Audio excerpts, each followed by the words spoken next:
Well, welcome to my third video on the knowledge required for the CPL flight test. And today we're going to get stuck into the civil aviation regulations. The civil aviation regulations were developed by CASA, Civil Aviation Safety Authority, here in Australia, enacted in 1988, and basically been amended ever since then. I think we have a new publication coming out shortly. I mean, it's current now, but it will be taking over the CAR shortly, the Civil Aviation Safety Regulations. We won't really go into the CASRs in too much detail just yet. We'll just concentrate on the CARs for now.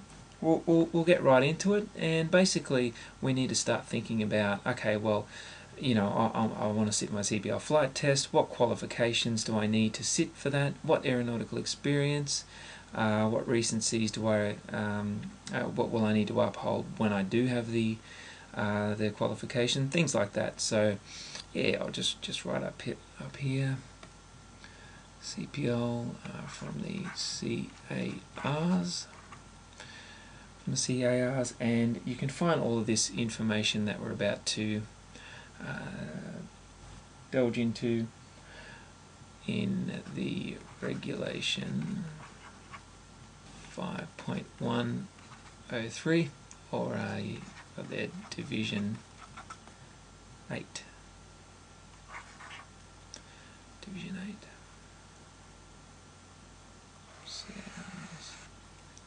Regulation 5.103 Division 8. And getting right into it, the qualifications that we do need to have a commercial pilot's license, or to even sit for the flight test, are that you must be at least 18 years old.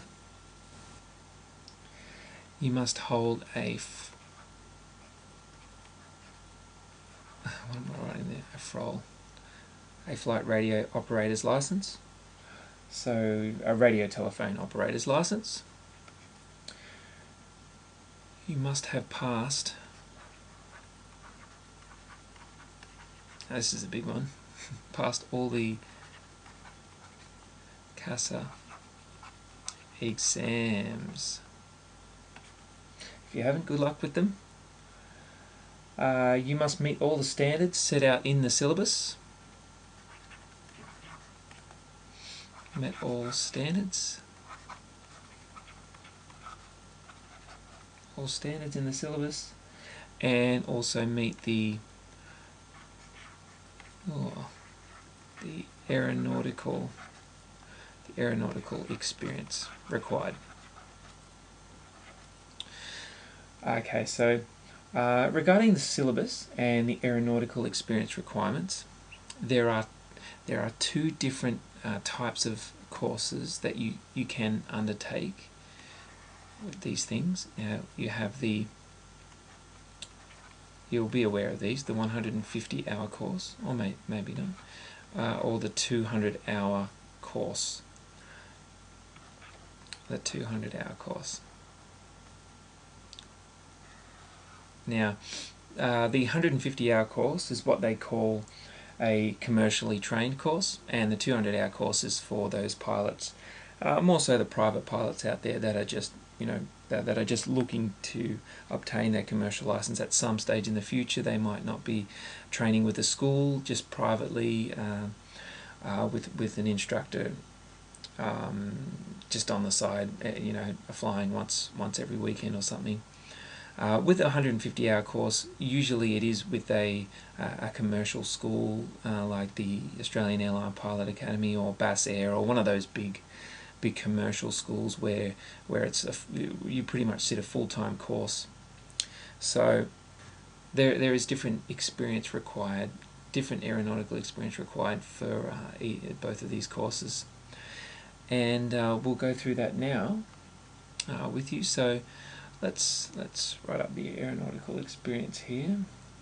I'll get a different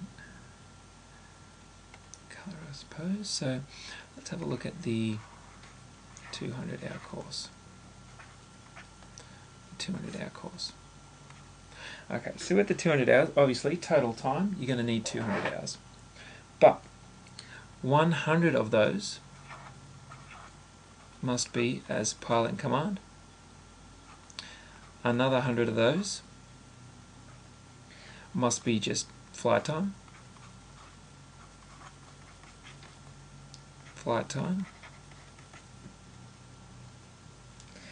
And 20 hours. 20 hours of the 100 PIC.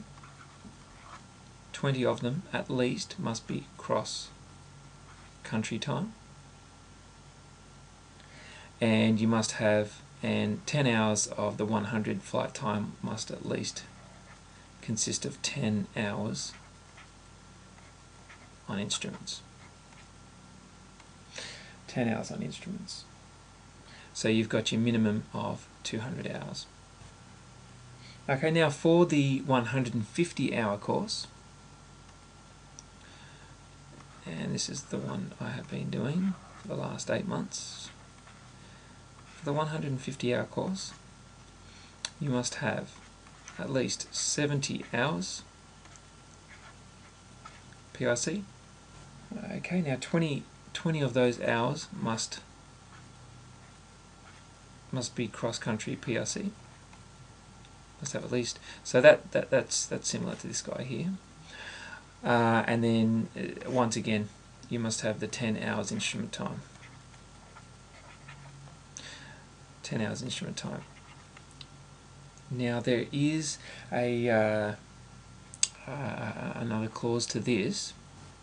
Basically 10 hours of flight time in an approved synthetic trainer may count towards the 150 hours. And of those 10 hours, 5 may count towards the 10 hours of instrument time. So just as I thought, 10 hours of flight time can be in an approved synthetic trainer and will count towards the 150 hours or the 200 hours. But of those 10 hours, only 5 may count towards. Only 5 may count towards the 10 hours instrument time. Only 5 of those. Okay, so once you have your CPL, what are your recent experience requirements? Well, if you want to fly by day, you must have carried out 3 takeoffs or landings. 3 takeoffs. Oh, sorry. And landings, not all. And landings within the last 90 days. Within the last 90 days. While flying as PIC. Flying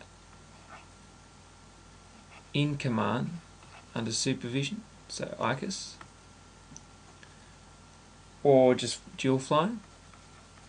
Oh, that is terrible writing, sorry that.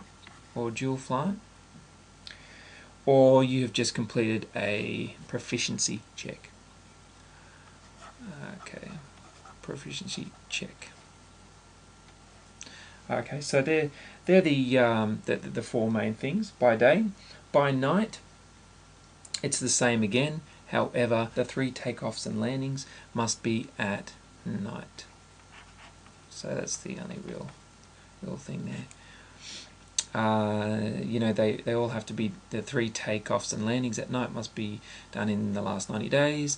You must be flying as either PIC or flying in command under supervision, or just dual flying, or passed your proficiency test, or passed a flight test at night, that is, or passed the flight test at day if you want to fly during the day. Okay, so we'll move on to what you can do with your CPL, but we're running out of time, so that'll be for the next video.